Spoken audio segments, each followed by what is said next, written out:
Supposedly the White House is considering 50-year mortgages. Let me tell you why this is a trap. The biggest and most obvious reason why this is not a good idea is because a house is a liability that does not have a fixed monthly cost. And it's an asset in so much as you have equity in the home, which in this case you pretty much wouldn't for a really long time. So I say it's a liability because the non-fixed monthly cost means that in the event you have a large expense, you have no option but to pay it, or your asset is destroyed. The biggest advantage of renting your home or renting an apartment is a fixed monthly cost. No matter what, at the end of the month, your cost is X. But with a home, the expenses that pop up out of nowhere are usually very large. For example, let's say you lose your refrigerator. Your refrigerator doesn't work. You're not going to store any food at your house. Obviously, you need to do that. But there's some that are even worse and even more expensive than that. In the event that you have a leak in your roof, for example, and you need to purchase a new roof, you're talking tens of thousands of dollars, and you need it like right now. In the event that there's a plumbing issue, for example, and there's a leak, you need that fixed right now. And these things are hundreds, if not thousands, if not tens of thousands of dollars, and they are not optional. It's not like, oh, I'm not gonna fix this thing because I'll just wait a couple months. No, if you have a hole in the roof, if you have a leak in your pipes,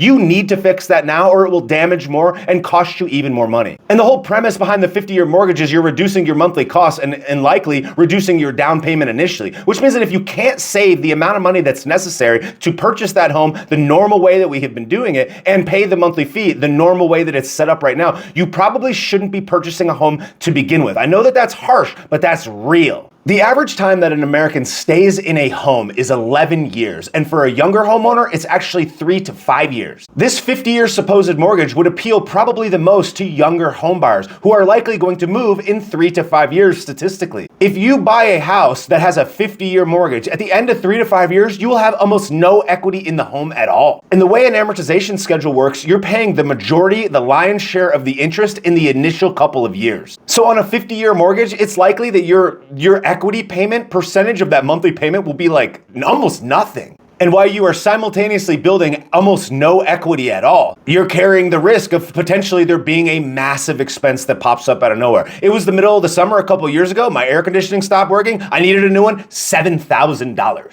You don't have an option. You live in Florida. You need to buy that right now. And while it seems like this is a good thing because it would most certainly get you in the door if you had a 50-year mortgage, it is ultimately a trap. And all it is pretending like you own the home when really the bank will own it for your entire life. The best thing the government could do to help people purchase a home is not this. It would be to stop recklessly printing and squandering our money and inflating its value away. It would be to stop putting tariffs on all of the goods that are used to build and repair a home. And one of the biggest expenses of all as it relates to home ownership is the taxes. That is how they could help people, not this.